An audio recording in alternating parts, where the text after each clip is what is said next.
awkward piece. Boom, here we are. How you We're been? live.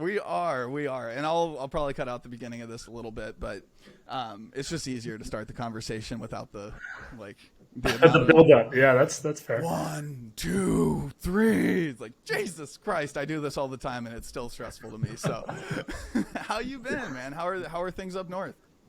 Good. Yeah, it's we're still living a little bit of like an overly restrictive life, if you ask me. I mean, everybody's got their own opinions, but most of the city's still living under some sort of lockdown. It's cold. So everybody's got their own little patterns and habits, but it's been a little bit Groundhog Day for a lot longer than I would have liked. But Yeah. Well, I mean, the part when you said it's cold, everybody, Matt is calling from Canada. And yeah, I mean, it seems like things are a bit restrictive. Maybe you can catch me up on some of the current events, and we'll get to fintech eventually. But what is going on? I heard some joke this morning on something I was listening to about Trudeau, like running for the hills because some truckers were coming after him.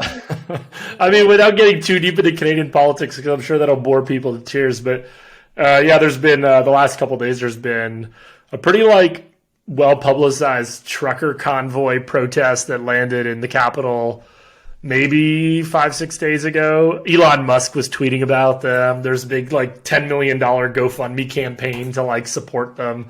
I think it originally started on the back of some specific policies around truckers crossing the border into the U.S. and needing proof of vaccination on top of negative tests and all this stuff. Anyways, it sort of turned into the banner for anybody who's on the anti-lockdown, anti-mask, anti-vax side of this. So it's just been contentious. And it just coincidentally, Justin Trudeau got sick with COVID, and now everybody's sort of cynically saying, well, maybe this was just a convenient excuse for him to disappear from the capital when all this is happening. So, well, who knows?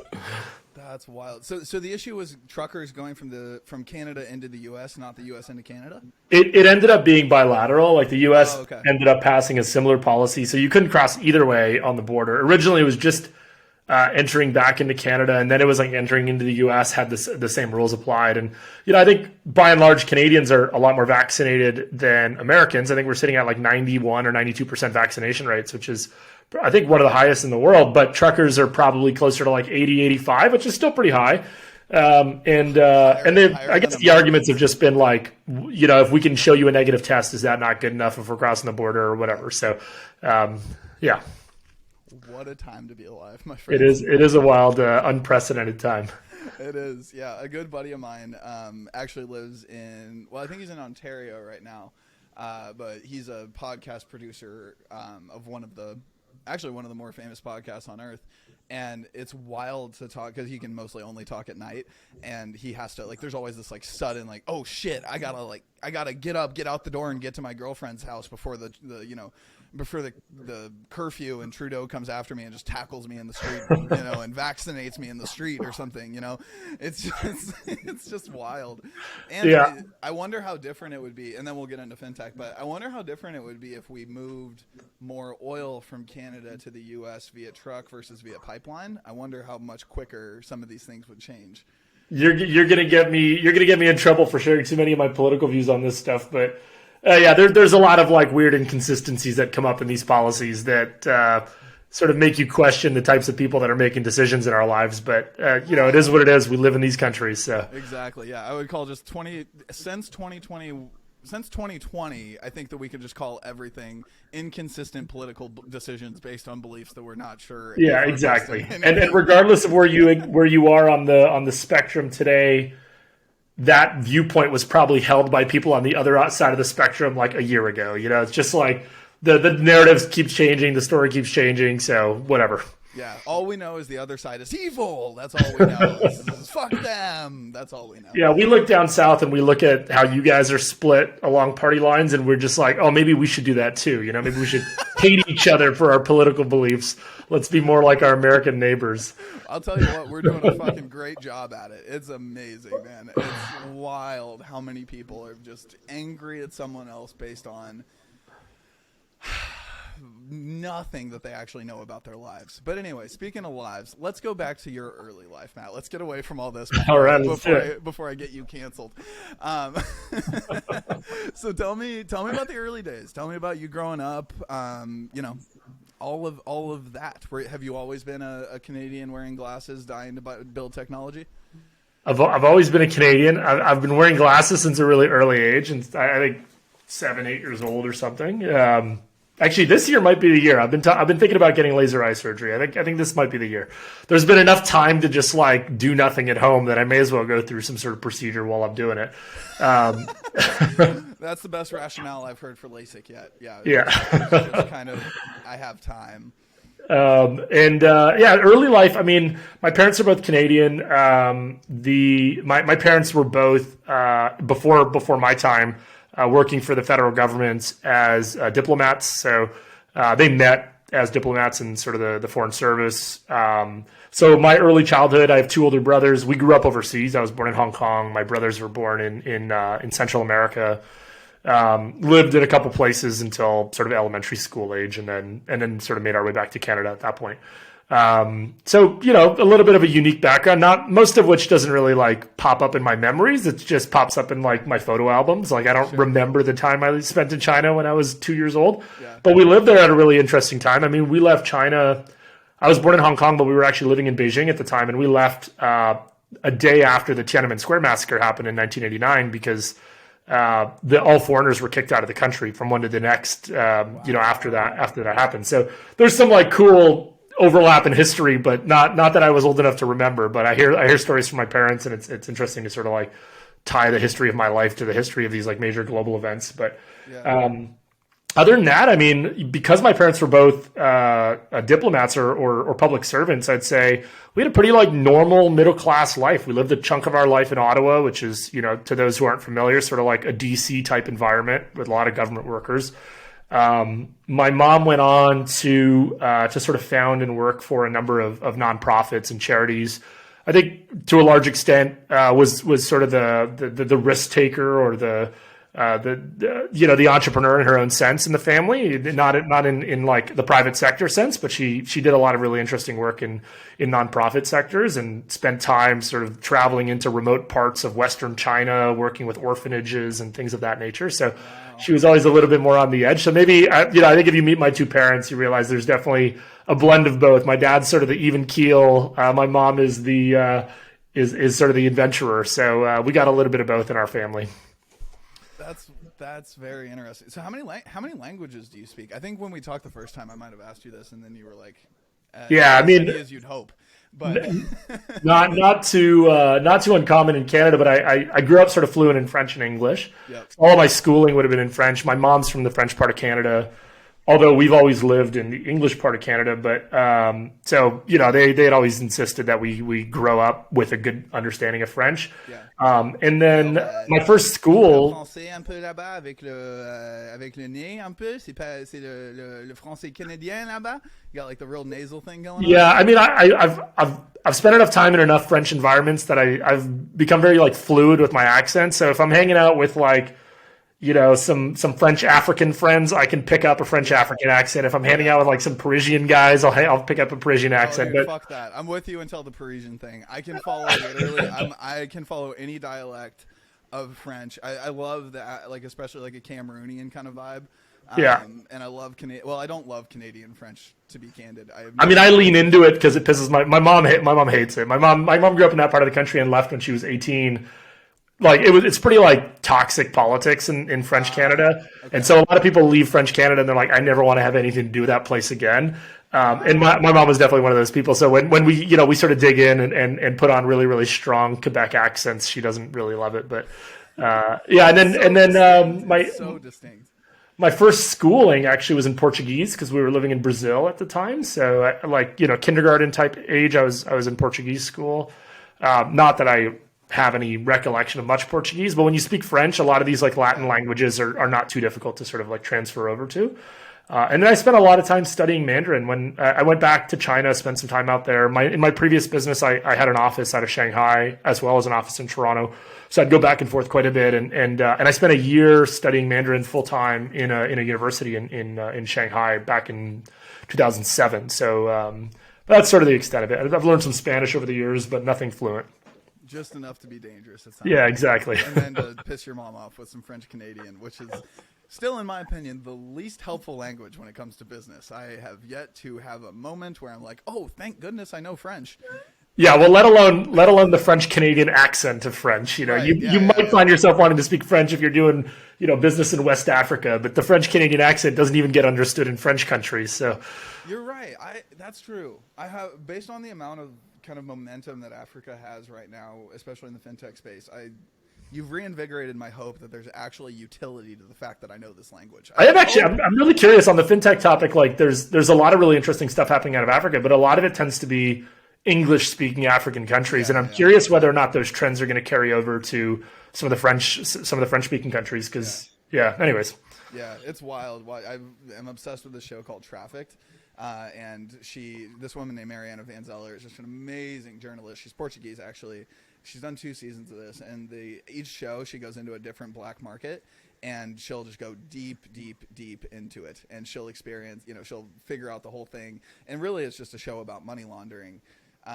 But it's really interesting. What were we just talking about this? What were we just talking about this? Got me talking about this. We were talking about fintech in West Africa. Oh yeah, that's right. The amount of fraud that comes out of Nigeria and Ghana specifically is fascinating. Like all of these scammers, like love scammers and all these other kinds of things. Like I had no clue that was a thing. So we're going to go off topic a little bit here. But I have a really close family friend who lives in Singapore and got scammed by one of these sort of like stereotypical like Nigerian prince emails you, tells you about a family fortune and needs help getting access to the money, and all you need to do is like transfer $100,000 or something,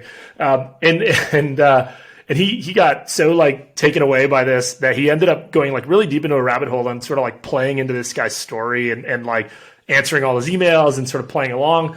And then eventually like called him out at the end of it and got the guy like super apologetic and like and ended up on a business trip to Nigeria and met the guy. and then they ended up becoming friends and they've like maintained this relationship. The guy's like, I don't know why I do this. Like, people do this and where I'm from. And then they built a relationship and have maintained that relationship ever since. It's like maybe 7-8 years ago and they're still in touch. So that's wild, man. Well, it's wild. I mean, it's a culture, and it's almost like hip hop culture. Like the same way that here, there's this like everybody wants to be Jay-Z when you grow up, like the hustle vibe and all that kind of thing. Like even if you grow up in a suburban area, you still have this idea of like, I'm going to sell drugs and that's, yada. And then I'm going to go to the league. And it's like, no, you're going to go study accounting. Shut the hell up. But it's, it's a real... I studied accounting. Let's be careful here, Zach. Well, I'm not saying there's anything wrong with it. I'm saying that's the right direction compared to what we're talking about. But the Nigerian, like it's fascinating. And not like I know what I'm talking about, but this one show goes really deep into it to the point where like there's even like rappers like building their entire brand around scamming and it being like glorified over there, which is really interesting. So anyways, let's get back to you. So after you grew up, you had a lot of international experience. So take me to Deloitte, because this is where shit starts to really get real. And this is where, when we first talked, I could not believe the story. So take me there and take me to kind of you getting into the world of blockchain and all that. Yeah, I mean, up until a certain point, my education, my career, my prospects were pretty standard. I went to school for business. I specialized in accounting, not because I had ever found it fascinating or like a passion of mine. I was just sort of a lost soul at 19, 20 years old, and I doubled down on whatever courses I was getting the best grades in. And I ended up at Deloitte after graduating from university, in a pretty standard sort of early like entry-level CPA role to work towards your certification. I decided to sort of double down and focus on international tax consulting specifically, where I was sort of working on multinational type structures and like tax planning for corporations. Yeah. And in Canada, it's probably similar in the US, but in Canada, generally, when you join a firm like Deloitte, you got about 3 years of practical work that you need to do to be able to like qualify for your CPA designation, right? So you're sort of working away on a bunch of like professional hours.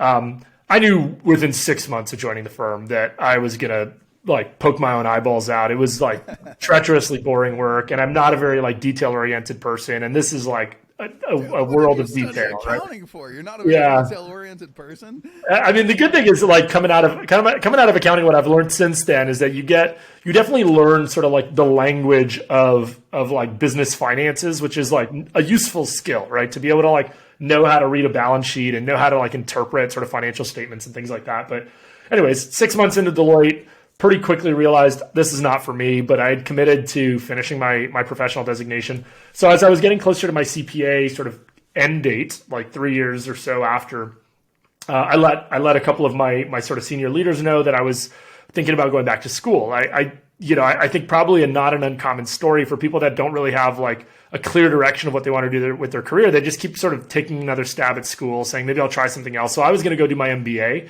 figuring, hey, this is going to reset maybe a more generic skill set, introduce me to a bunch of people that come from different backgrounds. I really wanted to go do an MBA internationally. I wanted to get out of Canada. So I applied to a couple of schools. I got accepted into Oxford and the University of Hong Kong. And I ultimately chose to accept the University of Hong Kong had this joint program with the London Business School. So it was going to be like half the program in Asia, half the program in Europe. And everything was lining up. I told the firm I was resigning. And then just by random coincidence, Deloitte CEO at the time announced to sort of the staff, hey, we're falling behind. We're a pretty outdated consulting firm. We do a lot of auditing. We're not really all that plugged into like new fields of innovation and technology and whatever. So they opened up this like call for proposals from employees. It was pretty like unique. And they like, if you have an idea, if you have a topic that you're interested in, that you have like a particular insight into, you could write a proposal, submit it. They built this like online portal. And then after proposals had been submitted, other employees could read these proposals and vote on the ones they thought were most interesting. And it just so happened that at the time, this is sort of like 2012, 2013, I had gotten introduced to Bitcoin from my brother. I started buying Bitcoin as like $140, $150. And I was like, yeah, you know what? Why not? I'll go out with a bang. I'll write a paper about Bitcoin. And go out with a bang. That's funny. I'll go out with a bang. It's Deloitte and firms like it are pretty conservative, risk-averse environments, right? Bitcoin in 2012 is not exactly a risk-averse topic. I'm shocked they put out the RFP thing. I mean, just that alone is pretty. Yeah, I mean, and I want to give them credit where credit's due, but it's one thing to like ask for ideas. It's another thing to follow through on actually doing something about it, right? But so with no expectations, I wrote this paper about Bitcoin. The angle that I took was that, Bitcoin introduced to the world this whole effectively like perfectly transparent financial system, and other technologies were being innovated out of the concept of Bitcoin, right? Ethereum had not yet existed at this time. No, there wasn't really a lot. Dogecoin might have been in market. Litecoin was in market. There was a couple of like Bitcoin alternatives.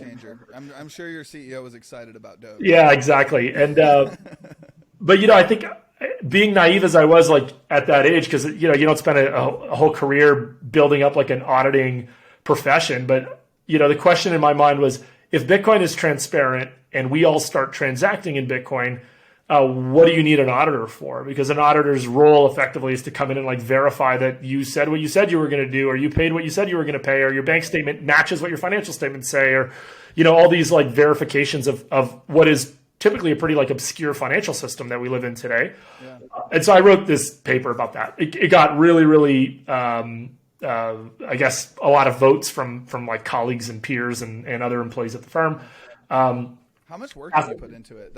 You told me about this quickly when we talked last, but I was, after talking to you, I was like, did he like put it, like, was this his dissertation? Was this his thing? No, it was like a 3-4 page paper. I mean, I spent a couple of hours over a weekend writing this down. I sent it to a couple of people to like read it and edit it for me. And then I submitted it on like a Monday after deciding I was going to do this on a Friday. It wasn't a ton of work. Gotcha. And because I had already told them I was leaving, I was out the door maybe 3-4 months later for my schooling. Wow. And then within that, wrote the thing, dude. I mean, I've been at enough organizations on the way out. You must have had some love for Deloitte. Like they must have treated you really well. Yeah, Deloitte treated me pretty well. I mean, and there was talk about, hey, if you go do your MBA, Deloitte also has a management consulting arm that's separate from its sort of like auditing and tax arm. And like, if you ever want to come back, we would consider, paying for a chunk of your MBA. So I was like, what, it's better off like holding on to a positive relationship here. those couple of months after writing that paper, I guess things started moving on this sort of like RFP internal competition thing. And my paper just kept getting pushed forward and forward and forward until I got to a place where I was pitching the concept to the CEO in like an in-person setting. And like a day or two later, one of the sort of senior executives at Deloitte got back to me and said, like, we think we want to support you to go and like do this. I was like, well, I don't know like what I would do, but they're like, well, we don't know either, but like, we don't know anything about this. Maybe you should just go and get smart on this industry and we'll sponsor you in doing that. I was like, well, I'm leaving in 6 weeks to go do my MBA. They're like, well, if you stick around, we'll give you a budget. We'll let you hire a team. We'll give you as much autonomy as sort of you need to do this. And you can always go back to do your MBA next year or the year after, like just sort of ask the school to postpone. So I did. So I effectively pulled back from my MBA. I stuck around. Deloitte moved me they had a loose sort of department that they called the innovation department, meaning I just had a new boss that was sort of overlooking what I was doing to a certain extent. But I had a huge amount of autonomy. I mean, they let me go external from the firm and rent my own office space on a corporate credit card. They let me hire sort of like co-op software engineering students that I could bring in to like help me sort of like I'm not an engineer, so I needed people that were like technical enough to be able to like help me just dabble with the tech. And I did that for about a year and a half. It just so happened that at the time that I was doing that, this is a project that we launched. It was called Rubix by Deloitte. It was the first consulting firm in the world to go down this path in the crypto space. And we launched this thing, and I was based in Toronto. And sort of in that same couple of months, Ethereum was being rolled out as a proof of concept. There was an early version of the Ethereum network. Vitalik Buterin was based in Toronto. His family was from here. There was meetups happening, and so I started getting plugged into the space. Wow. Okay. And then it just sort of like a lot of overlap. I mean, the work that I was doing at Deloitte started to look at Ethereum more than at Bitcoin. We're like, hey, maybe Ethereum is the system where really you're going to see more interesting commerce happening, more interesting applications getting built. And so I did that for about a year and a half until I ultimately decided to leave the firm and start my own business in that space. But yeah. So was the thesis, to your earlier point, like this is a public blockchain, what the hell do we do here? Was the thesis we can go in and audit permissioned blockchains? Was it like, so I imagine a lot of blockchains were popping up. This was also when the big banks were doing their consortiums, right? And they were trying to... Yeah, so it's sort of right before that. I mean, I left the firm in 2016. So I was working on this for Deloitte 2014 to 2015. I think Ethereum launched July of 2015.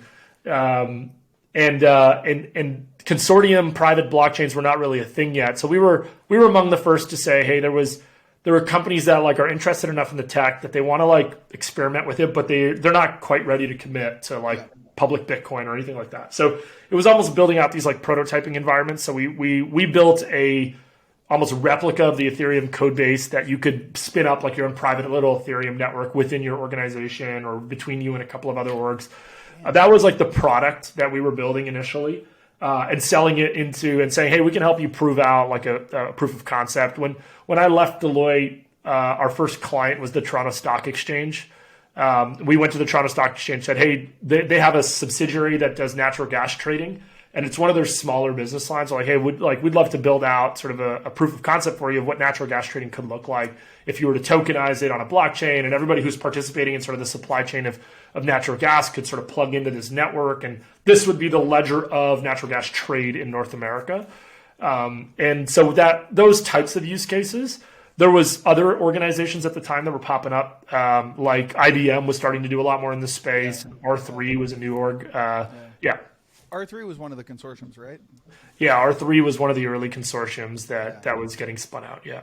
It's funny. It's like I was so deep. I was a product manager in an outsourced development firm, and I was like not sure if I was going to go back into fintech or what I wanted to do with my life. I just left a fintech startup, and I remember just digging into this world and being like so confused but amazed that the big banks were working together, which is what made me pay attention to it. I was like, okay, if these big banks are willing to be friends on something, clearly something is about to happen here that they're scared shitless of. Yeah, it was a little bit torn because like I was building out, we did a project with the 5 big Canadian banks. Like Canada's a very different banking environment than the US. It's sort of a a pretty protected like oligopoly of five chartered banks. And we did a project where we got all five of them to sign off as participants in this like consortium that we built in Canada, focused on how they traded blacklisted accounts effectively. So the use case was like if you're an employee of a publicly traded company and you're not allowed to trade within certain windows because you have potential insider information, that information gets shared among the banks so that you can't have an account at, let's say, RBC, turn around, open an account at TD, and trade on a stock that you're not allowed to. So RBC and TD would exchange information about sort of these restrictions. And they were doing this like over fax, and there was forms that had to be filled out. And so we built out this like sort of portal where they could all like upload, and it would get, the evidence of the fact that a document had been shared would get stamped to this private blockchain, et cetera, et cetera. So this was an example of like an early use case. I mean, it was fun to be working on a new tech. It was sort of humbling to be working with these big companies, but the use cases were really boring. Like this was not like transformative stuff, right? Like on one side, I was like becoming this crypto geek, but then like my company was selling pretty generic proof of concept software to big companies that were really, really like risk averse. So that lasted for as long as it did before I was like, I really want to get deeper into like the actual crypto side of this, because, the banks all wanted the blockchain, but they didn't want the crypto, and there's, I think that's changed quite a bit in the last number of years, but that was the early days. Yeah. So the next step is you jumping all the way into the deep end, right? I mean, starting your own company in the space. And also you ended up on the, Enterprise Ethereum Alliance board. I'm curious about that as well, kind of how that came about. So two steps. So when I left Deloitte, the premise was effectively a continuation of what I was doing at Deloitte. It was like, hey, we could build a startup that only works with big companies, that only works in sort of the enterprise space. Deloitte was becoming a little bit restrictive because as we grew, we were a 12-person team by the time I decided to leave. And Deloitte had never built or incubated any like products or software or anything like that. It's a consulting company. So there's a lot of stuff like I'd have to go and like request more budget to do. And it just didn't fit the way they thought about their business, right? And I need $3 million to go hire more people. They're like, well, why? Like what revenue are you getting off of this or whatever? So ultimately I decided to leave with a couple of people that had been on my team at Deloitte. And then the idea for the startup was let's keep doing the type of work we were doing at Deloitte, but let's do it without sort of all the strings attached. R3 had not launched yet. Consensus, the big sort of Ethereum incubator studio out of New York, was just getting started at the time. And it seemed like there was a space to do something relatively unique. We had a pretty close relationship with a lot of the people sort of in the early Ethereum crew, including Vitalik and others. And there was a lot of support to say, hey, it would be helpful to us if there were companies that were focusing on popularizing Ethereum in the enterprise world, right? So just to like almost as like a form of education and a form of just getting their guards down as to like this big scary technology. So that's what the business was focused on. It was sort of a pseudo consulting business because we were building our own like underlying tech in the sense that you had to spin up a consortium blockchain network. But then the use cases were all like custom consulting, right? Like we would like customize an app for you or a portal or some sort of use case for you. And then we discovered along the way, in fact, Vitalik was pretty critical to this process. He started highlighting that there was a couple of companies globally that were starting to overlap. So there was us in Toronto, there was Consensus in New York. There was another company called Block Apps that was actually Joe Lubin's son had started this company called Block Apps. And then there was one out in Germany, and there was a lot of like similarities, sort of, hey, you're working with big companies, you're taking the Ethereum code base and you're doing something sort of custom around it. Yeah. And we started having these really informal touch points, like, hey, how are you approaching this? What are you doing to solve this problem? How are you converting the public Ethereum code base into a private Ethereum code base? And those conversations effectively started to become more and more organized, where we'd get together in person in a city, we would talk, we would share specs. Our engineering teams would sort of collaborate. And then ultimately we made a decision in 2017, early February. So I think we were working on this throughout 2016. We ended up officially starting a nonprofit organization in 2017 called the Enterprise Ethereum Alliance. It was intended to be sort of a partner organization to the Ethereum Foundation. But the EEA, as we called it, was going to work with sort of the big companies that were not quite ready to jump 2 feet into crypto, right? So Microsoft was part of the founding group. Accenture was part of the founding group. There was 11 companies, of which we were one. We were a startup, but they're like, hey, we want a couple of startups and we want some big sort of sponsor companies. So JP Morgan was at the table. And so we created this organization with a board of 11 people to represent these 11 companies. So I've been on the board ever since, even though it's sort of like less relevant to the day-to-day of what I do today. But Quick question. Sorry, Matt. Who did the selling of this? Like who went to Accenture and was like, hey, you should get on this thing? And what did that conversation go like, if you have any idea? No, well, so what we discovered along the way is that in a lot of these big companies, there were sort of like guys like me when I was at Deloitte that were starting to like dabble in this stuff, right? And so when we stumbled on Microsoft had a team, a guy named Marley Gray who had been doing a lot of work, and then York Rhodes after him, who had been doing a lot of work just on the side of their desk. They were just like interested enough. And so there was these little like experiments popping up in these companies organically. And a lot of times it was like a young person or a young team that just like got interested, and they had enough flexibility in their job that they could just spend some of their cycles sort of like learning about this stuff. Yeah. And so what we discovered along the way is that there was a team like this at Accenture. There was a team like this at JP Morgan. There was a team like this at Microsoft. And then it was just like, well, let's start talking to each other and figure out if there's a way to be more coordinated. Bank of New York Mellon had a team. And so that it was very informal initially. By the time we were formalizing the EEA, all of a sudden these companies all had to officially sign off because they were actually joining 501c3 nonprofit like group, right? And so the companies had to like be, and there was a membership fee, and there was, I was going to ask, were they ponying up at all? Yeah. Yeah, there was a press conference. We did a big press conference at the JP Morgan office in New York with all the founding members, and we invited the crypto media, the coin desks and the right. And it was a pretty big deal. And then we actually started, because there was a membership fee, there was a budget in the EEA. So the EEA now has a full-time staff. It has a permanent executive director. It has a marketing director. It has a community director, and it recruits members around the world. So it reaches out to banks in Japan, in Germany, in Switzerland, and says, do you want to be a member of the EEA? And like, if you've got a little blockchain experimental team, then they can sort of collaborate with teams in other companies. And so it was this like neutral space to just like talk shop about this new emerging technology effectively. That's wild. That's amazing how that came together. I really thought that was going to be a much more, well, actually, I guess it makes sense. I thought it was going to be a much more formal story, but I guess it makes sense that these things are going to bubble up. No, the types of people, like there was a woman at the time, she's not at JP Morgan anymore, but one of the women that was leading their teams, Amber Balday. And if you ever met Amber in real life, like Amber, you think JP Morgan, you're going to, New York, JP Morgan, people with like suits and nice haircuts. Yeah. Amber's got tattoos down her arm. She's got purple hair. And she was like somewhere inside one of these like tech innovation teams at JP Morgan and just became like caught the crypto bug. And, it was people like that in all these organizations that just had this sort of passion in common. So it eventually got formalized. And frankly, that's when it started getting less exciting to me. But it was fun in the early days. It was exciting.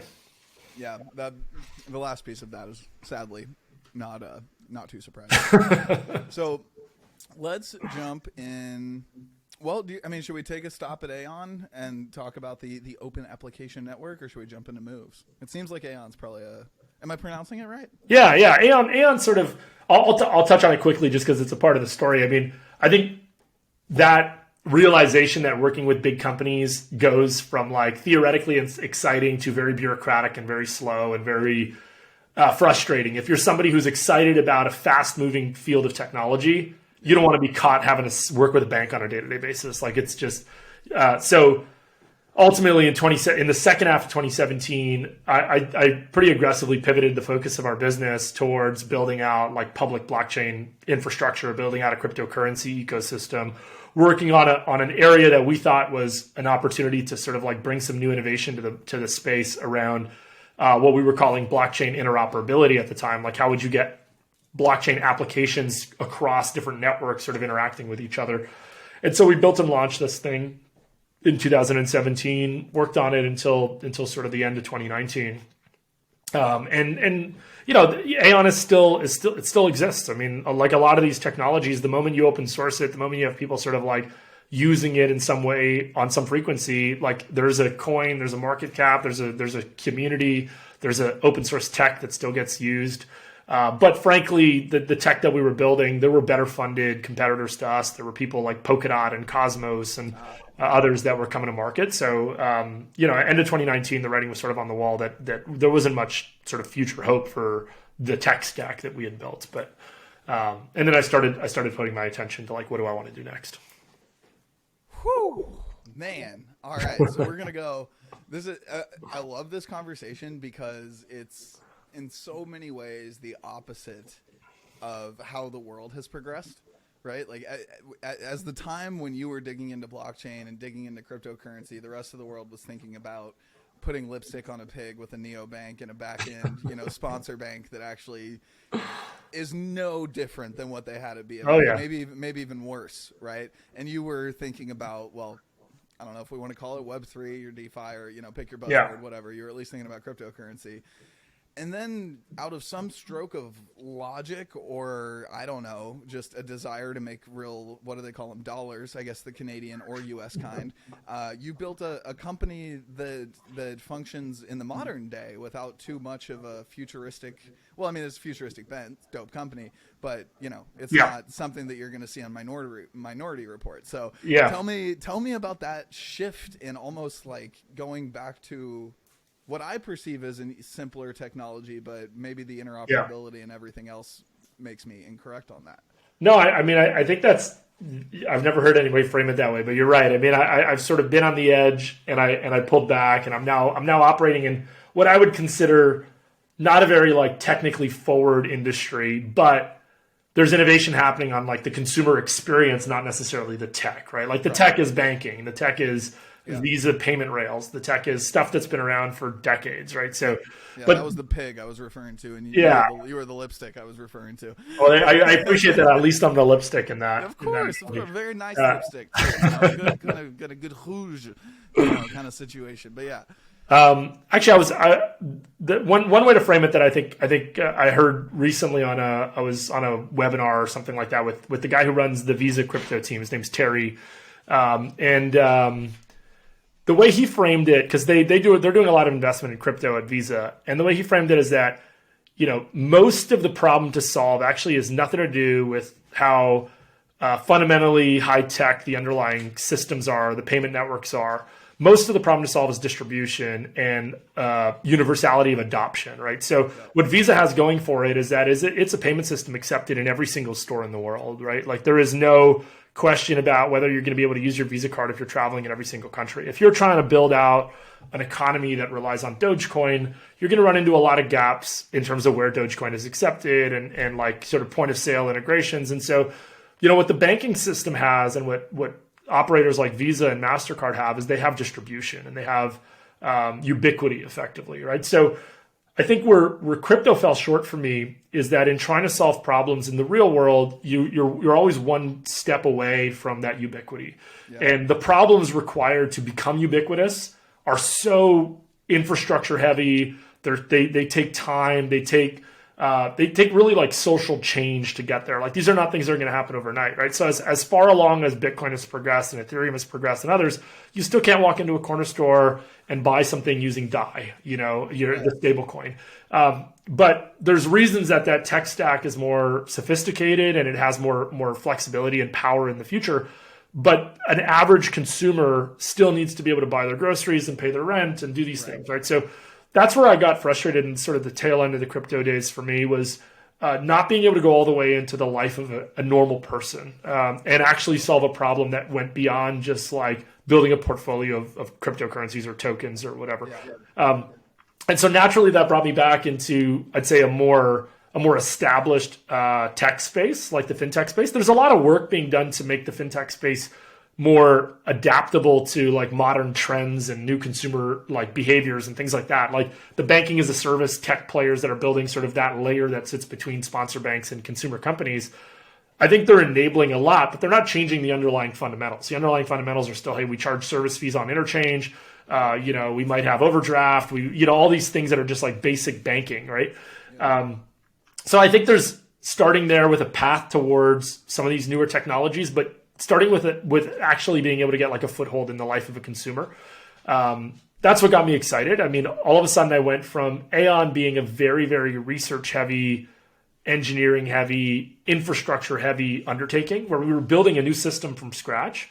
We need like the types of people that we would hire were, distributed computing PhDs and cryptographers and that was interesting from like an academic perspective. But now the types of people we're hiring are people that understand how to identify and solve consumer problems, right? Real people's problems on a day-to-day basis. So it's a very different layer. And I think, they will probably meet at some point in the near future. And there's already examples of where those two worlds are colliding. But I think distribution through traditional, maybe like Web 2 fintech, is still going to be the leading way to get a product in the hands of a customer, I think, for the next decade, while the crypto ecosystem continues to sort of like mature behind the scenes or under the hood.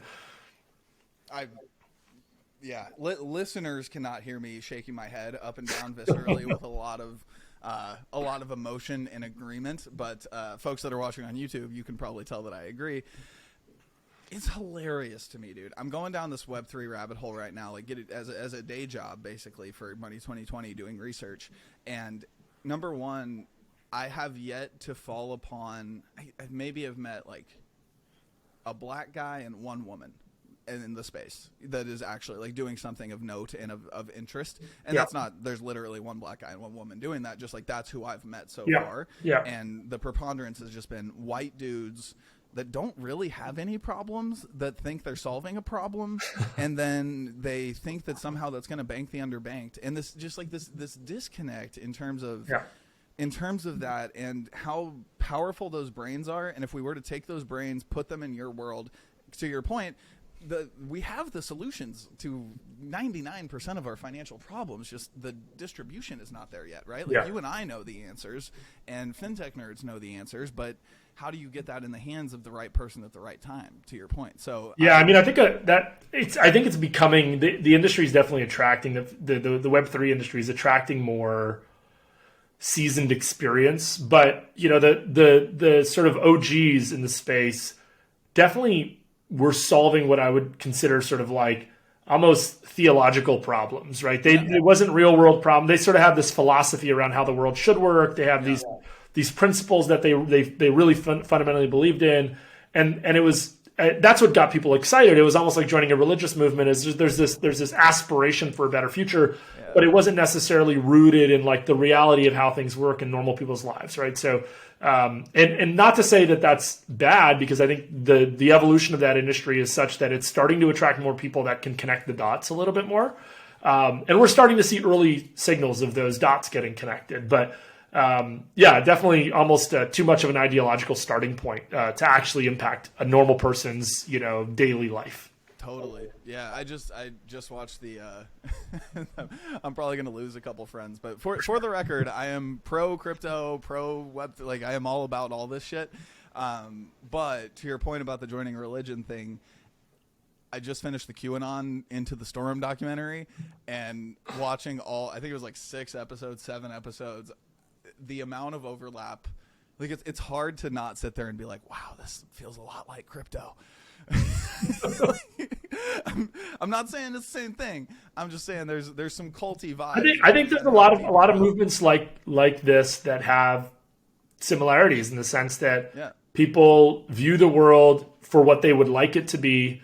They have sort of a purist view as to how things should work, and over time, you need to sort of close the gap between that like purist perspective and like the practical reality of how things actually work, right? And like that's where you start to find compromise and actually a real path towards solving real problems, right? Because I think sort of just rooting yourself in these just like conspiracy views or purist views, like you just end up getting nowhere because you're just Well, we'll leave Bitcoin. You haven't lost a friend here for that comment. Oh well, good, because we still got some things to cover. So if I would have pissed you off already, I'd be fucked.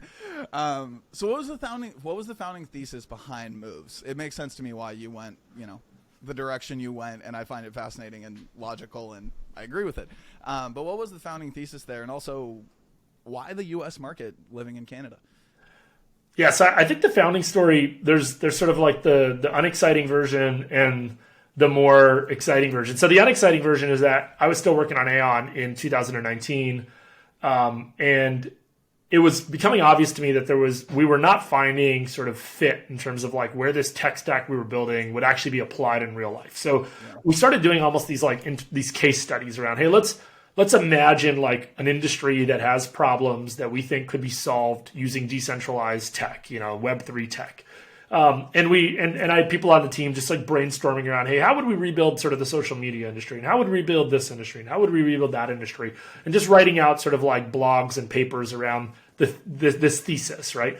And one of the industries that I got really excited about was digging into like the way the gig economy was built. And I think there's a lot of people that very simplistically have said, imagine if the gig economy was built on a blockchain, and imagine if, a driver and a passenger could, directly transact with each other without an Uber taking a 20, 30, 40% cut it's a little bit, it's almost laughable because like you need to build this system, you need to fund this system, there needs to be incentives that need to be considered. But it was an interesting sort of theoretical exercise to say, hey, what would redesigning Uber on the blockchain actually look like?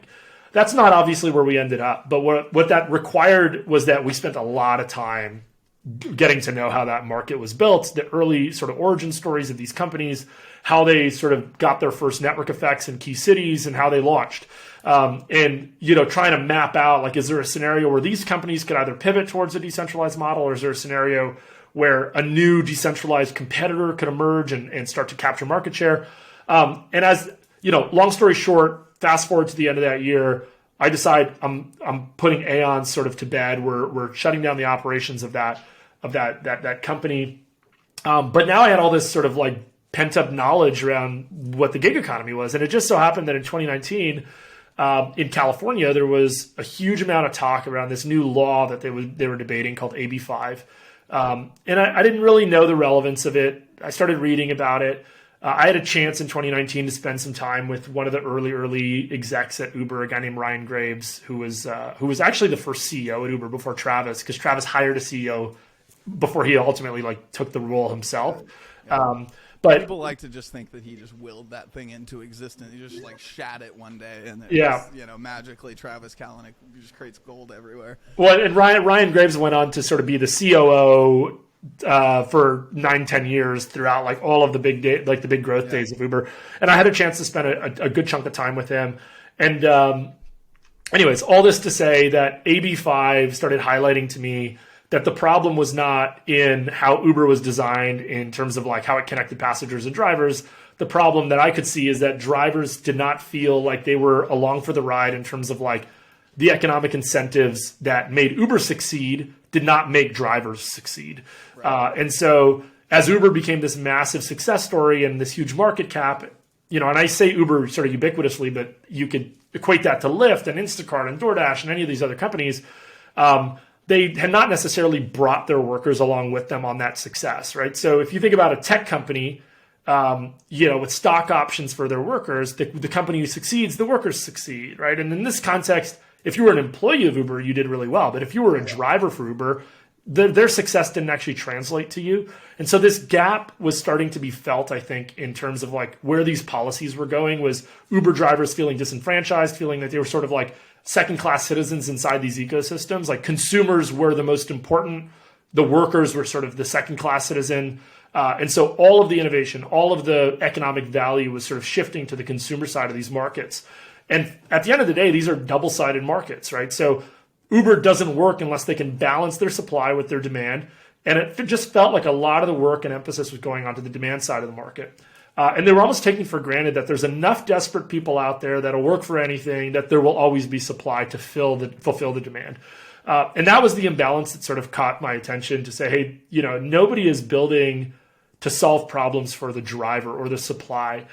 Could we be the product that, universally only looks after workers? And what problems they had, we needed to get more familiar with.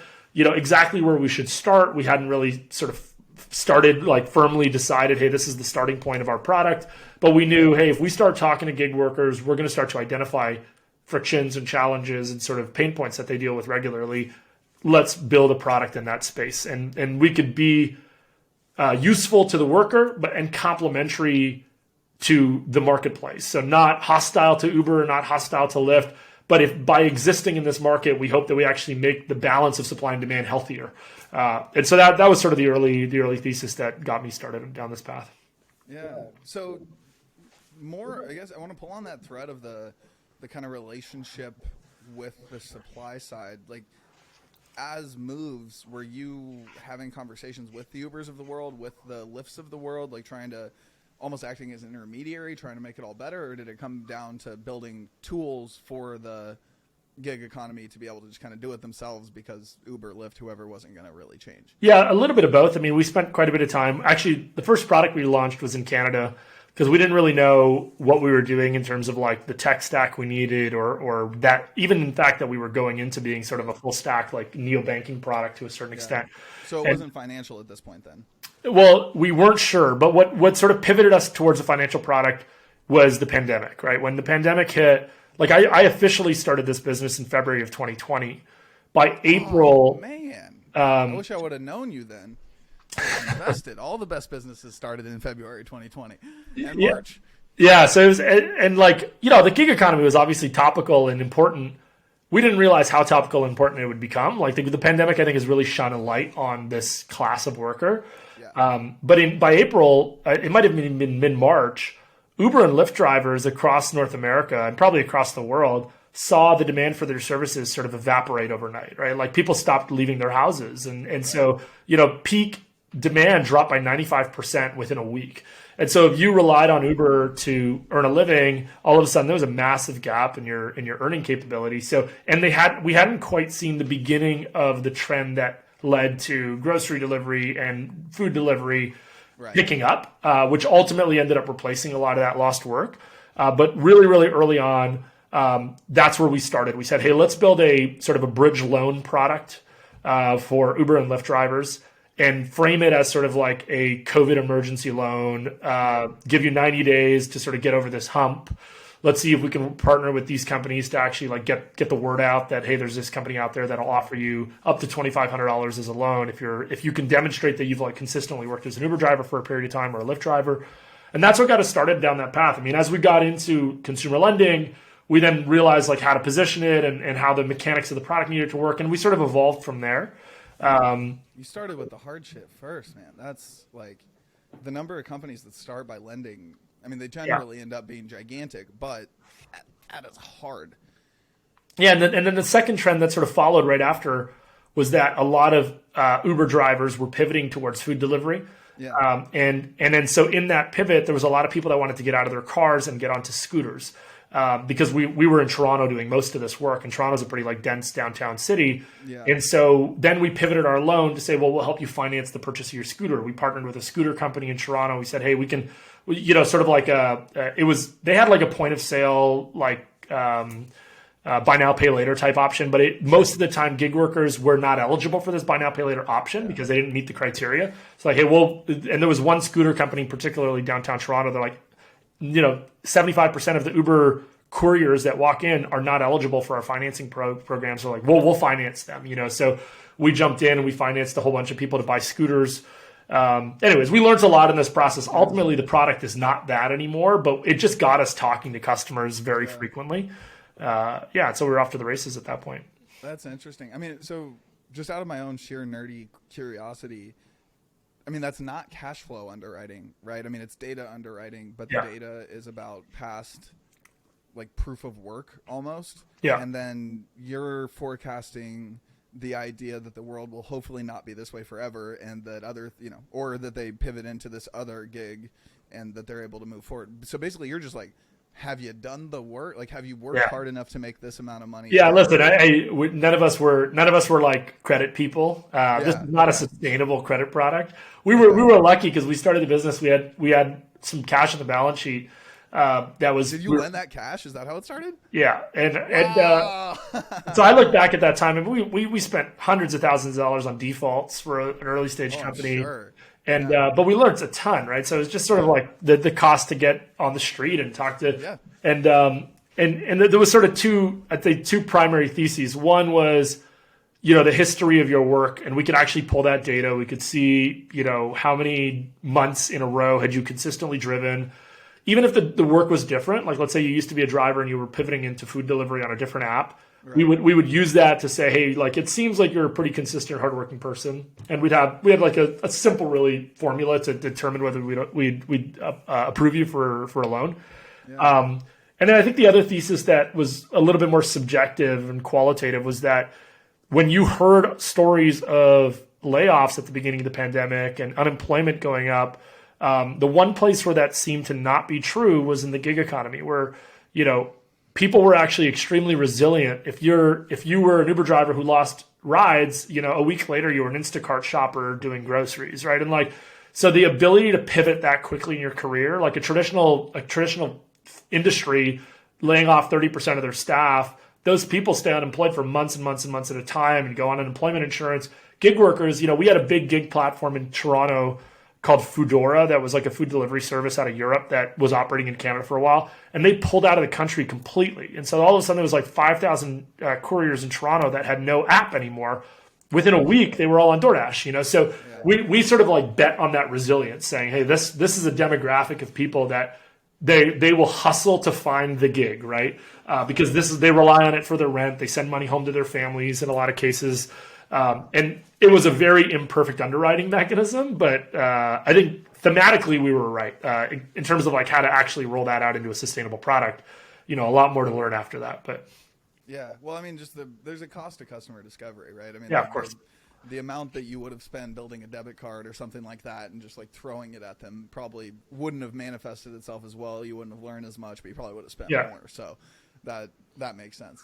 So what was the next step after that? So that is not what it is today. So tell me give me that transition. Well, and it's not that we've completely pivoted away from that. We still offer financing in the form of cash advances. But so two decisions that we had to make. One was this product was very clearly unsustainable. We were not closely enough tied to sort of the entirety of their cash flow to be able to predictably collect money, adjudicate appropriately, and so. We got pretty confident that we needed to become closer to source. So there was two ways to get closer to source in terms of like where they were earning. There was one path where we actually partnered directly with an Uber or a Lyft or whatever, and almost offer them a loan as a partnership like offer through Uber where we can almost guarantee the loan because we have like the ability to garnish your wages at source, right? So we explored that area. We talked to a lot of the big companies.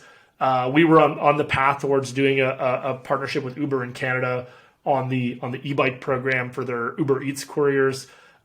Ultimately, what turned me off is that right off the bat, we knew that we wanted to be neutral to what app you worked for. We wanted to support gig workers that spread their time on more than one app. Like we had people applying for loans that had 50% of their income on one app, 50% on another app.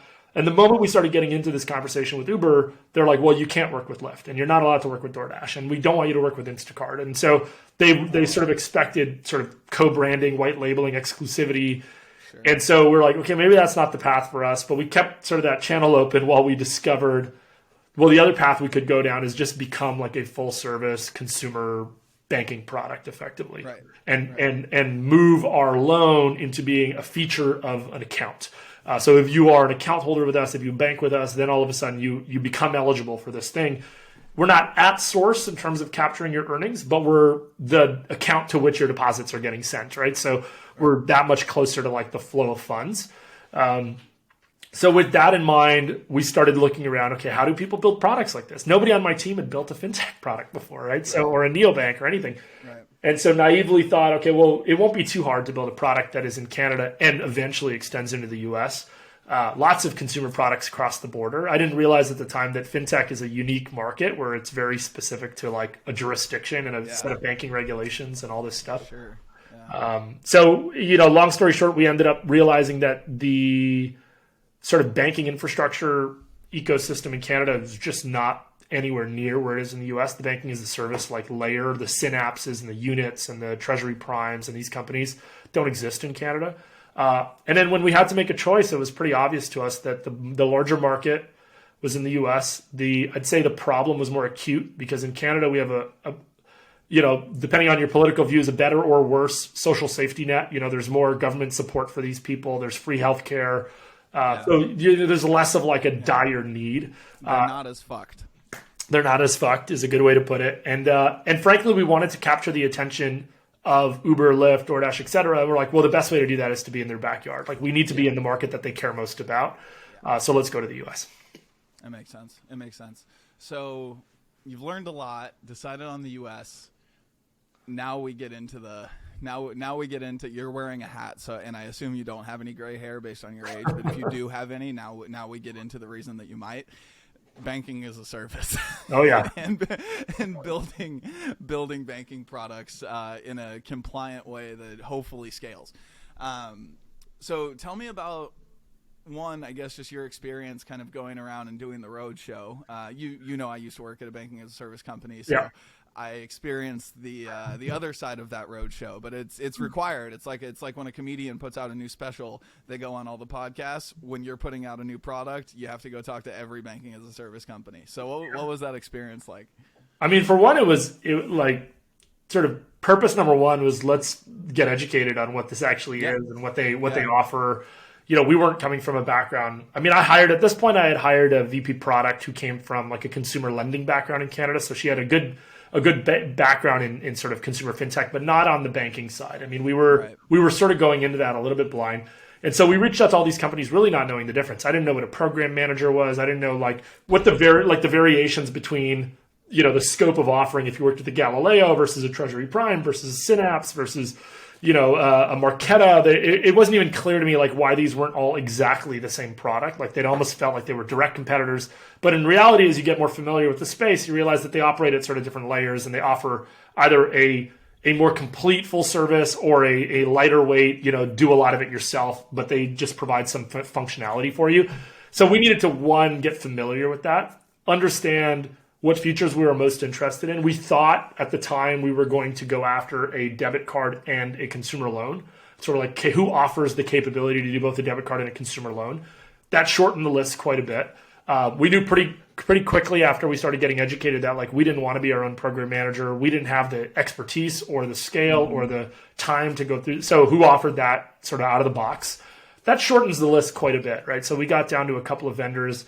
Literally, that shortens it to a couple vendors, I would think. Yeah, especially in 2020, right? I mean, at what point were you building this banking product?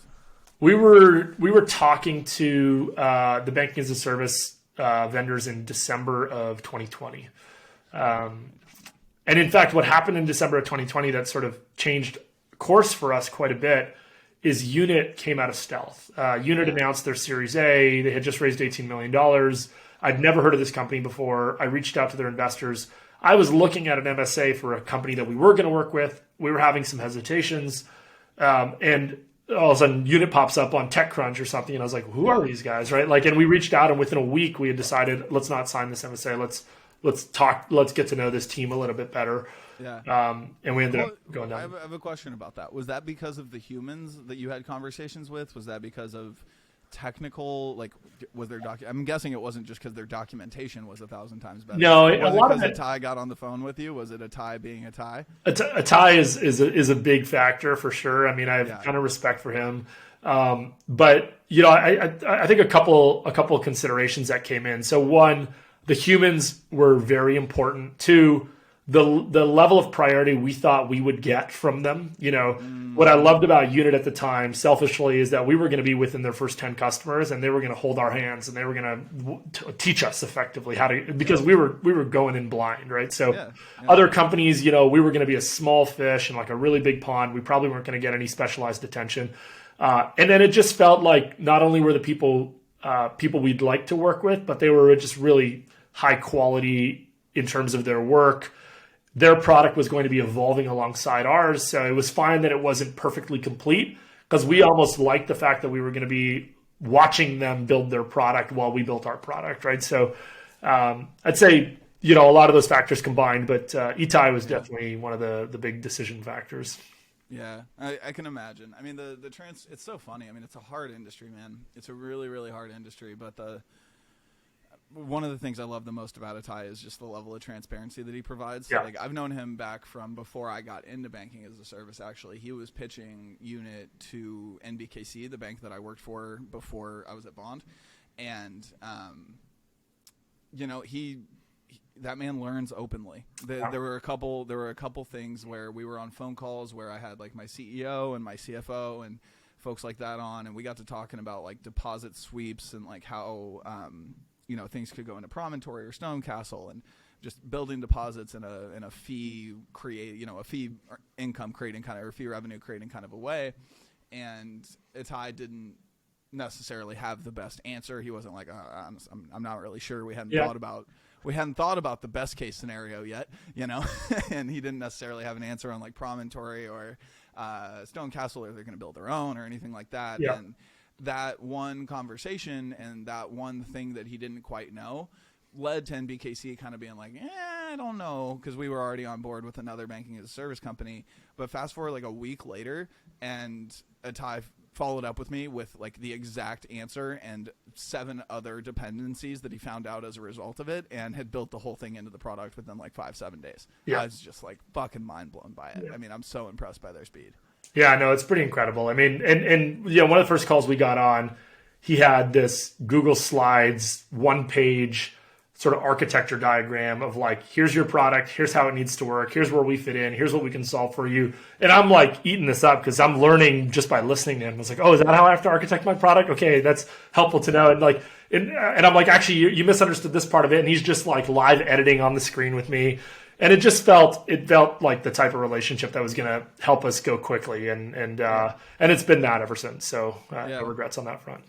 Did you think about going the build your own situation? No, I mean, I think these are probably decisions that, you definitely have to revisit at some point in the evolution of a company, just based on the economics and like where you rely heavily on like a third party. Like right now, I think the stage we're at, we are perfectly well suited for what Unit provides. And my suspicion is as they see customers grow, they will probably morph their offering towards their larger customers will probably get a different product than their smaller customers, right? In terms of like how much they do for you versus how much you can do yourself, and what that translates to in terms of pricing. The other thing I really appreciated about Unit is just a full transparency into how the money moves and who's making money where. Where does Blue Ridge make money? Where does Unit make money? Where do we make money? There was nothing obscure about it. It's just like I understood exactly what we would have to pay. I understood exactly what they were earning. And it was just an open conversation, not just like a price list with no explanation, right? So all of these things for a first-time fintech founder just gave me a lot of confidence that they were going to be the right partner. Yeah. I'm going to have to reach out to Itai after this and get like a retroactive sponsorship for the second half of this conversation. But I do a lot of Itai promotion. I talk to a lot of his prospective customers around why they should be working with him and things like that. So I'm not on the cap table, and I do a lot of Itai promotion. Yeah. So it is what it is. Sometimes you just meet people that you love, and I love that. Totally. But in all seriousness, though, like having had to do that kind of do that roadshow, granted, you were about to sign an MSA before you met this team. Do you have any advice for founders in the space that are kind of going through this process? Because there's some listening. Yeah, I mean, I think what's obvious to me a year and a bit later, we started working with Unit in January of last year, so call it a year. Is that what we thought our product was going to be was only like really part of what the product is actually turning into. So I'd say if we were too strict on the specific requirements and the specific scope and the specific functionality, I think we would have made the decision on the wrong basis. Like we would have been looking for who does the exact things that we need them to do right now, given what we think our product should look like right now. I mean, in any field, but in fintech, it's no different. Your product is going to evolve as you learn from your customers. And so what you really need in a partner is not a set of features, but it's like an ability to like co-create, collaborate, and almost learn together. Because for sure, a year after starting to build your product is going to have things that you never contemplated. It's going to have taken a direction that you never could have planned for. And so all of a sudden, the features that you thought you needed are only partially relevant. And then you just want to make sure you're in bed with the right partner, that you actually feel like this is somebody I could talk to every week. This is a team that I feel like, responds to our needs and cares about the success of our business. And then are they actually capable enough to move quickly when you need them to move quickly? Like when we do need something new built, are they reacting in a way that actually prioritizes our timelines and our requirements, right? So, there's definitely a part of this that is competence, but you're going to be trying to solve problems in real time. Make sure that the team you're working with is like somebody that you actually enjoy solving problems with. Yeah, that's like cool. This is not a static space, right? It's not like I consume a license on a product today and the product looks and feels exactly the same way 12 months from now, 24 months from now. Like their products are evolving, and you have a very strong influence into how their products evolve based on the requirements of your product, right? So, that relationship needs to be sort of paramount. I'm making a little bit of an assumption here, but based on your average user and what Moves is and everything else, I would imagine that you may have been one of the reasons that they moved so fast to partner with Abound on the tax withholding and remittance stuff. Are you guys using any of that? We're not yet. I mean, I know Trent and his team quite well. Okay. It's on the roadmap. I mean, I'll say we're not the only 1099 banking service building on Unit, right? I think we're. Oh, yeah. No. And so I won't take credit for that. I mean, they've got some great companies like Lance and Wethos and others that are building interesting products. Lance. I didn't. I just want to be clear that I did not bring Una up. You did. and so, I suspect a lot of the Abound work sort of came through those channels. We're going to be the beneficiaries of that type of work because like all of this stuff, the more plug and play, the more integrated it is. Our thesis is a little bit different in the sense that we need to first aggregate all your sources of income. So we need to first say, hey, if you work for DoorDash, Uber, and Lyft, I first need to become like the primary account through which your cash flows and you earn and you spend. And then I'm well positioned to say, let me help you solve for your taxes. Let me help you understand your deductions and your filing requirements and all this stuff. But it's definitely sort of a stage 2 in our roadmap after having been able to aggregate like that sort of primary banking relationship in stage 1. Interesting. This is potentially a very stupid question, and tell me I'm an idiot if I am. I know I am, so be nice to me, I guess, actually. But I'm thinking about that, right? The idea of you being able to holistically view this whole thing, and then I think about some of the... I go back to your previous world, and then some like these mining organizations that are like, well, I'm going to mine Solana right now. I'm going to mine Bitcoin now. I'm going to do this now. I'm going to do this now. Does that exist in terms of like time allocation in the gig space? Like, could you say to someone, based on where you are and yada yada, like Uber sucks today, Lyft sucks today, but Jesus Christ, everybody needs like groceries. So like today is a good day for you to go Instacart. Tomorrow is a good day for you to do this. Like, can you? Yeah, there are products doing that. I mean, sort of like optimization of earnings. I mean, I think there is an opportunity there. There's surge pricing. There's sort of like. That, like what I find with our users typically is that they found a routine in their week that captures most of those optimizations, right? Like just manually, they know that Saturday afternoons are more popular for grocery delivery, lunchtime is more popular for food, so they sort of know, and they know if you're in a given city, Amazon will sort of advertise the windows that are package pickup, so you can do Amazon Flex delivery, go pick up packages, but they're only available during certain hours. So a lot of these workers have built a schedule around what is like probably the 90-95% optimal schedule. There probably is a way to improve that by 5-10% in real time to say, hey, I'm going to give you dynamic data that says there's a baseball game ending right now and there's huge surge pricing on Lyft, go to the baseball game, whatever. That's not where we focused. I mean, there are products that I think are probably good like partners or complementary services that we've done some work with a company called Gridwise. Gridwise is one of these companies that works for like Uber and Lyft drivers, and their original product premise was let's help Uber and Lyft drivers decide when to drive for Uber, when to drive for Lyft, and you can have a dashboard and it sort of tells you the surge in different parts of the city and things like that.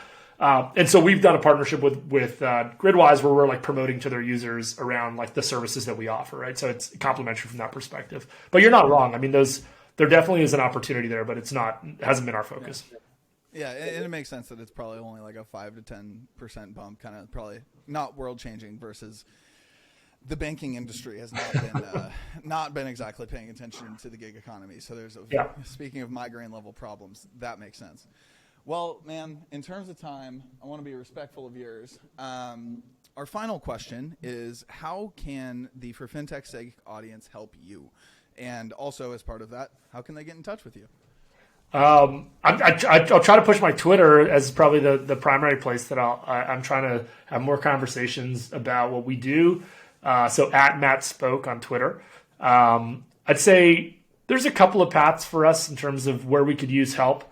The long-term goal for us is to be seen in the gig economy as like an at-scale complementary partner to companies like Uber, Lyft, DoorDash, et cetera. But when you get started, you're the small fish in their pond, right? These companies all have their own fintech products in market. They all have their own branded debit cards, and they all fail to see that they've created these little like isolated walled gardens where if you're an Uber and Lyft driver, you have an Uber debit card and a Lyft debit card. And it's obvious to us that that's a bad UX to have like two bank accounts for half your earnings.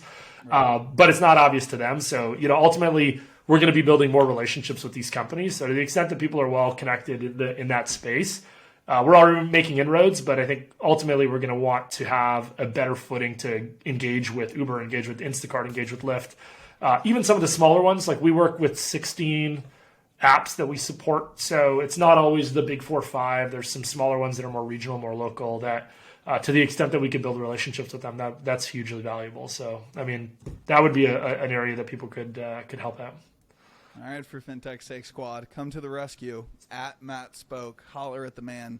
Let's see if we can build some relationships with him. Matt, I appreciate you, brother. Thank you for this. Thanks so much, Jack. I've learned a ton, and you have a fascinating life, man. We're gonna have to catch up in a year or two, do this again, and kind of find out where the gig economy lies and where you're sitting. Maybe we'll have you in the U.S. by then. Love it.